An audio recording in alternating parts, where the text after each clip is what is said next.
హైదరాబాద్, సికింద్రాబాద్, సైబరాబాద్ ఈ మూడింటిని మించి ఒక సిటీ రాబోతోందా? అదే fourth and future city కాబోతుందా?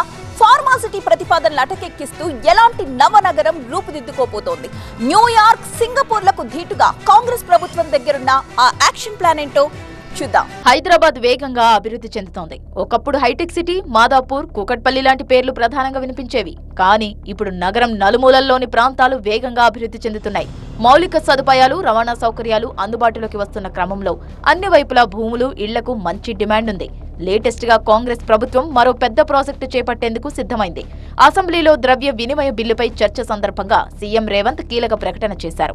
Hyderabad, Secunderabad, Cyberabad లాంటి 3 నగరాలకు ధీటుగా మరో నగరాన్ని నిర్మిస్తామన్నారు. అందుకు ముచ్చర్లను ఎంచుకున్నామన్నారు. ముచ్చర్లలో దాదాపు 4000 ఎకరాల్లో కొత్త నగరాన్ని నిర్మించాలన్నది సీఎం ఆలోచన. ఫార్మా సిటీ కోసం సేకరించిన భూముల్లో ఫార్మా కంపెనీలకు బదులుగా వేరే సంస్థలను ఏర్పాటు చేయాలని భావిస్తున్నారు. స్కిల్ వర్సిటీని ఏర్పాటు చేసి వేర్వేరు రంగాల్లో నిరుద్యోగ యువతను నైపుణ్యాభివృద్ధి దిశగా తీర్చిదిద్దడానికి కార్యాచరణను రూపొందించింది. అందులో భాగంగానే స్కిల్ వర్సిటీకి శంకుస్థాపన చేసినట్టు స్పష్టమవుతోంది. అలాగే హెల్త్ టూరిజం హబ్, స్పోర్ట్స్ స్టేడియాలు, ఎడ్యుకేషన్ ఇన్స్టిట్యూట్లు, కార్పొరేట్ కంపెనీలు నిర్మించేందుకు ప్రతిపాదనలు సిద్ధం చేసింది. ఇందుకోసం 200 ఎకరాలను ఆర్టిఫిషియల్ ఇంటెలిజెన్స్ సిటీకి, హెల్త్ టూరిజానికి 1000 ఎకరాలు, స్కిల్ వర్సిటీకి 200 ఎకరాలు, గోల్ఫ్ క్లబ్ కు 200 ఎకరాలు కేటాయించబోతోంది. నేషనల్ అకాడమీ ఆఫ్ కన్స్ట్రక్షన్ ని విస్తరించనున్నట్టు కూడా ప్రభుత్వం ప్రకటించింది.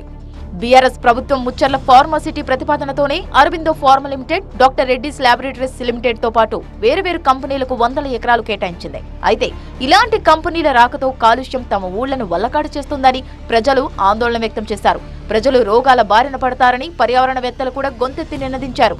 సిటీకి దగ్గరలో ఫార్మా కంపెనీల స్థాపనతో లక్షలాది మంది ఆరోగ్యం మీద దుష్ప్రభావం చూపుతుందని శాస్త్రీయంగా కూడా నిరూపించారు. గత బీఆర్ఎస్ మాత్రం ఫార్మా కంపెనీలు కాలుష్యం వెదజల్లవని, ట్రీట్మెంట్ ప్లాంట్లు పెడతారని ప్రజలకు నచ్చజెప్పే ప్రయత్నం చేసింది. ఉత్తమమైన పారిశ్రామిక పాలసీ రాబోతోందని స్వయంగా అప్పటి సీఎం కేసీఆర్ ప్రకటించారు. ప్రస్తుత సీఎం రేవంత్ మాత్రం ఎక్కడెక్కడి నుంచో పర్యాటకులు వచ్చేలా ఫోర్త్ సిటీ ఉండబోతోందన్నారు. ఇద్దరు నేతలు ఏమన్నారో ఓసారి చూద్దాం. ఒక 6 ప్రైవేట్ యూనివర్సిటీలు హైదరాబాద్కు చాలా డిమాండ్ వస్తున్నది. దానికి సంబంధించి ఈరోజు ఇన్ ప్రిన్సిపల్ క్యాబినెట్ అప్రూవ్ చేసి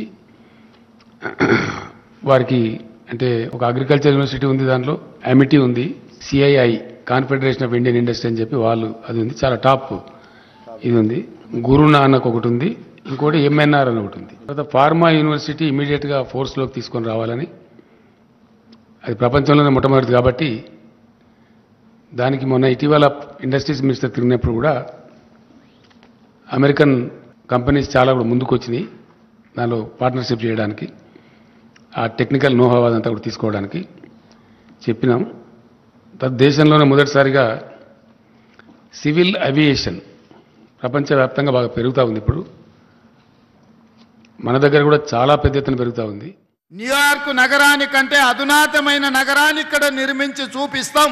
రేపు భవిష్యత్తులో ఈ దేశంలో విదేశాల నుంచి వేలాది కోట్ల రూపాయల పెట్టుబడులు తెచ్చి ఇక్కడ హెల్త్ టూరిజం హబ్ని చేస్తాం, స్పోర్ట్స్ టూరిజం హబ్ని చేస్తాం. స్పోర్ట్స్ ఈడ స్టేడియంలు తీసుకొస్తాం, ఈడ ఎడ్యుకేషనల్ ఇన్స్టిట్యూషన్స్ను యూనివర్సిటీలను తీసుకొస్తాం, ఈడ పెద్ద పెద్ద కార్పొరేట్ కంపెనీలను తీసుకొచ్చి వాటి వ్యాపారాలను ఇక్కడ చేపిస్తాం.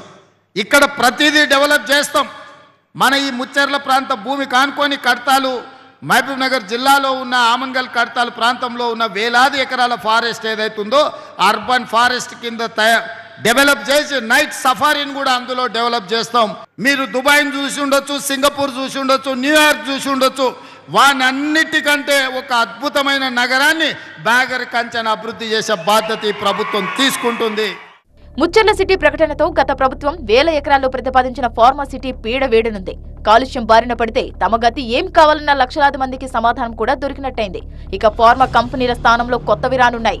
అవే భూముల్లో ఆరోగ్యకరమైన ప్రాజెక్టులతో పాటు భూములిచ్చే వాళ్లకు మంచి ప్లాట్లు అందజేస్తామని సంకేతాలిచ్చింది ప్రభుత్వం. ఇక్కడ ఎంపీగా ఉన్నప్పుడు రోజు బాధపడేవారు.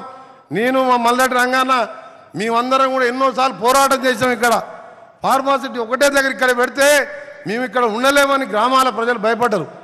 ఇవాళ ముఖ్యమంత్రి గారు ఆలోచించి నాట్కో వారి సహకారంతో ఒక ఇండ్లు కట్టించే కాలనీ కూడా ఆలోచన చేసి ఒక ఇంట్లో 4గురికి ప్లాట్లు వస్తే ఒకటే దగ్గర వాళ్ళకి ప్లాట్లు ఇచ్చి ఇల్లు కట్టించే టౌన్షిప్ కూడా శంకుస్థాపన చేసింది ఇవాళ.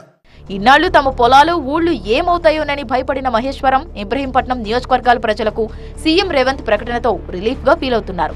పెద్ద పెద్ద ఫార్మా కంపెనీలతో ఉత్పన్నమయ్యే కాలుష్యానికి ఎంతమంది బలవుతారు అన్న ప్రశ్నకు సమాధానంగానే కాంగ్రెస్ ప్రభుత్వం 4th సిటీని తెరమీదకు తీసుకొచ్చినట్టు స్పష్టమవుతోంది.